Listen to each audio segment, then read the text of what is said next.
Cheers, Dolphins fans. It's Legal Tampering Monday, opening day of legal tampering window. And I kind of feel safe. Didn't say that, but this is kind of like the window for me to record a recap from first day of legal tampering. Obviously, anything can happen at any single time. So that's why I got the phone. If anything were to break during this video, we'll just hit it on the fly. I will be scrolling through Twitter at the end of this video to make sure nothing happens last minute. But as of recording this, it's about 8:30 Miami time. The Miami Dolphins have made 3 moves so far. So we're going to touch on all 3 of those. But like I said, if anything breaks during this, we'll catch it in this video. If it goes afterwards, I'm going to be doing a recap video after every single day where the Dolphins are doing something in free agency. So let's kick it off with the first move that we saw. We got a quarterback too.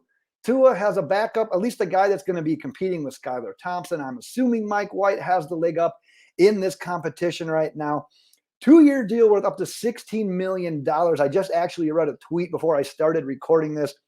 $16 million is the absolute max if he hits his individual and team achievements. So $16 million max.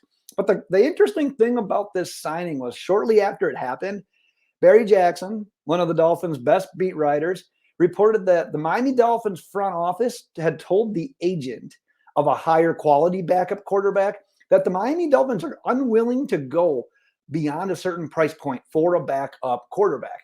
So kind of enter Mike White and know a max value of $16 million over 2 years isn't cheap, but it's quarterback. You pay for your starters, you pay for your backups.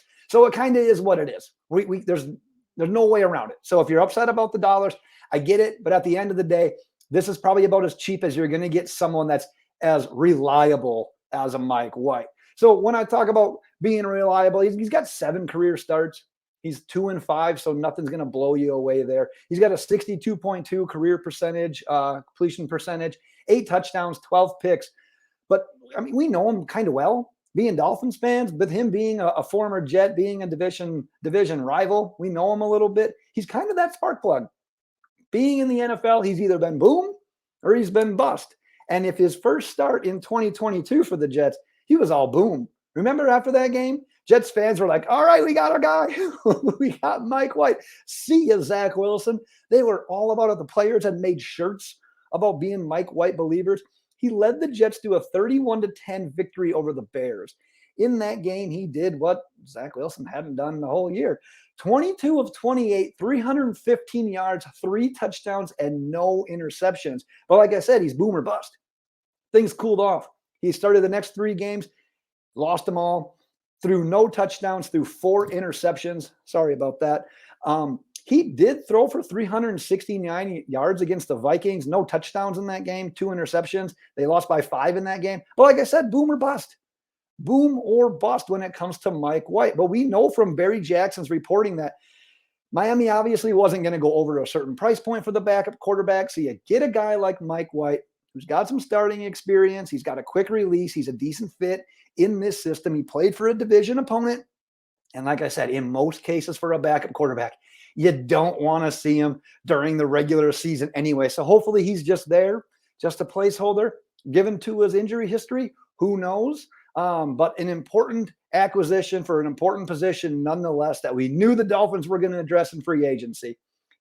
There was some thoughts potentially about the draft, but drafting where the Dolphins were with having other needs, quarterback wasn't likely in the draft, or I should say isn't likely in the draft. So Mike White is your chosen one.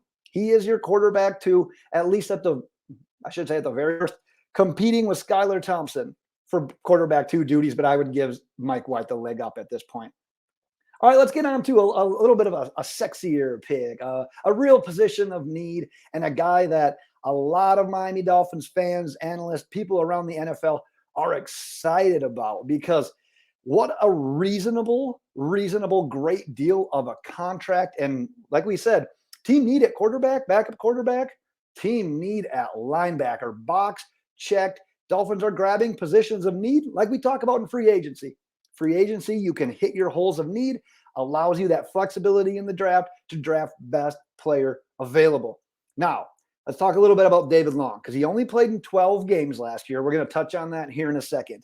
But in that, 86 tackles, 7 tackles for a loss, 2 interceptions, and best thing, got him on a 2-year cheaper deal, 25 years old. Now, I did a little homework on him. Pro Football Focus did like a prediction for their top however many free agents. They had him as a top 20 free agent of theirs, and they predicted a 4-year, $55 million deal with nearly that equates to about $14 million per year. And as you can see it there, the Dolphins got him for about 5.5. Now, here's the deal. Talked about his games played. He has been dinged up during his time as a starter in the NFL, mainly those last 2 years. So it's the durability concerns. 12 missed games in the last 2 years, and that's probably why you're seeing him a little bit on the cheaper side. But man, you ask what he can do. High motor. Plays faster than he times. I think he timed like a 4.8 something in the 40-yard dash at the combine. But like I said, not everyone plays up to their speed that they run a 40 at. And some players play faster instinctively than what their 40-yard dash shows. And he is a perfect example of that. So like I said, plays faster than he times, good tackler, rangy, good in man and zone coverages. Weaknesses, you got the durability. And like most kind of smaller linebackers, new age linebackers, you can get stuck on blocks. You can get out of position, get stuck on a block, and have a tough time shedding a lineman. But man, a couple more positives here.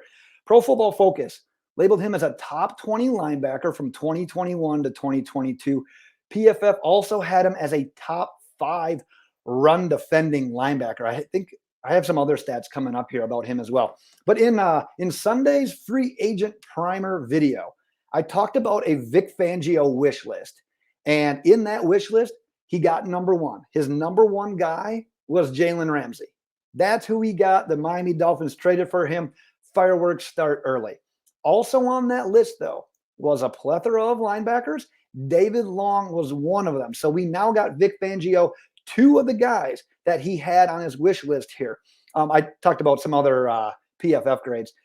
Graded him at 76.2 overall last year. Keep in mind that 50 is average, so 76.2 is pretty solid. Had an 89 run defense grade, which is the 5th best linebacker, and an 80.1 pass rushing grade, which was the 6th best for linebackers. So we've got one other position that the Dolphins address. I shouldn't say position, but player. Another linebacker, though, did re-sign Duke Riley to a 2-year deal. I don't have the financials on that one, though. But we know who Duke Riley is. We know who he is. We know what he brings to the table. He's a decent linebacker that we obviously have experience with. He is a solid special teams contributor. That's a big part of the game. You got to have depth guys. This is a depth guy. Let's not go crazy and say, oh, why are we bringing him back? Well, we're bringing him back, a lot of it for special teams. And at the end of the day, he's good in coverage. He's not great by any means, but he's got the speed. He's decent enough in coverage to do what Vic Fangio probably wants him to do if we need him to come in for some plays here and there. But like I said, at the end of the day, depth piece, solid special teamer that hopefully isn't relied upon quite as much if a guy like Channing Tindall just emerges. Because you look at our linebacker unit, and I'm only talking about more of your base linebackers, not as much the guys that are labeled as linebackers, despite more so being edge rushers. You got Riley, you got Long, you got Channing Tindall, and you got Jerome Baker. So still kind of an interesting position to monitor, with Duke Riley kind of being more of that preferred backup. And God only knows, God only knows with Channing Tindall at this point in time. Plus Jerome Baker, there's still some question marks here. Top 5 cap hit in 2023. His name has been floated around in trade rumors in the past. Don't quite know yet with Jerome Baker either. So keep that in mind. Wrapping up the video, I got a couple of targets that came off the board that I had in mind that the Dolphins had links to. So Mike McGlinchey, this is a very interesting case study because he signed a 5-year deal, $87.5 million, over $50 million guaranteed with the Denver Broncos. To put that in perspective, last year the Miami Dolphins signed Teron Armstead. Too many Sam Adams, I guess.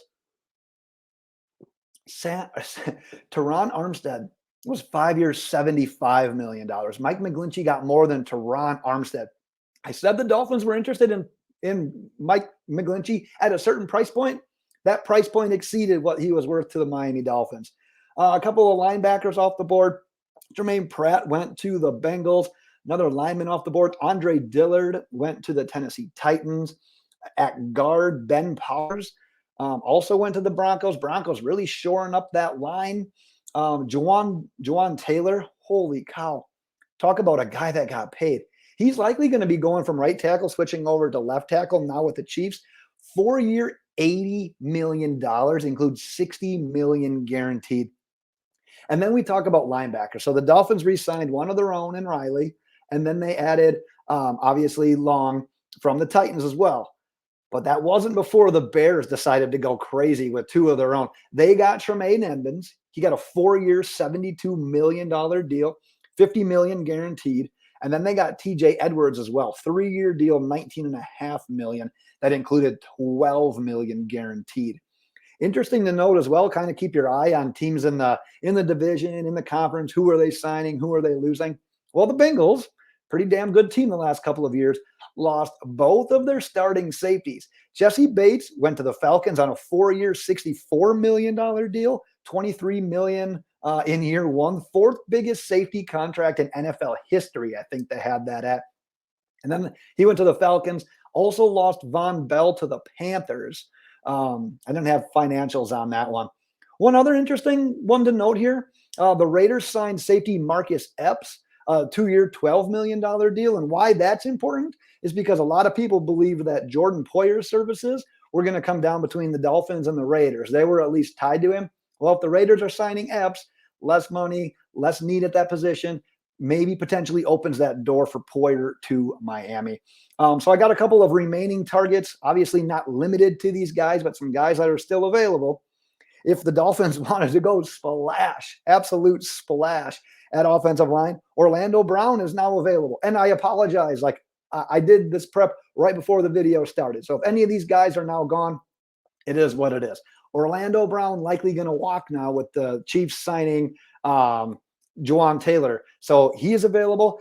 Isaac Samalo of the Eagles at guard is available. Caleb McGarry available at tackle. Dalton Reisner likely going to be leaving the Broncos since they brought in both a guard and a tackle. At linebacker, not as much of a need anymore, but Levante David, Bobby Wagner, Drew Tranquill, like I said, not quite as much of a need now. And then at safety, obviously, you got Jordan Poyer and you got Gardner Johnson from the Eagles as well. Eagles lost some players. Eagles are going to be a brand new team in 2023. Final notes, things of interest here as we wrap up. The Dolphins were talking with Bobby Wagner. Not saying that they're done talking with him. However, the Cowboys and the Seahawks, as of recording this video, were leading the way and the Dolphins were just sort of players. Since hearing that, though, the Dolphins re-signed Riley, ended up signing Log. So I'm guessing that Wagner's probably not part of that conversation anymore, especially with interest from both Dallas and Seattle. And there might be more teams than that as well.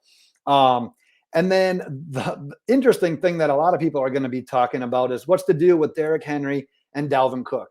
And I do have it on good account that the Miami Dolphins have spoke with both the Titans and the Vikings about them. Nothing at this point in time, but definitely something that we need to keep on our radar. Something I didn't really expect to be on our radar. I kind of thought, well, we re-signed Savon Ahmed. Jeff Wilson, I thought probably would be an early re-signing.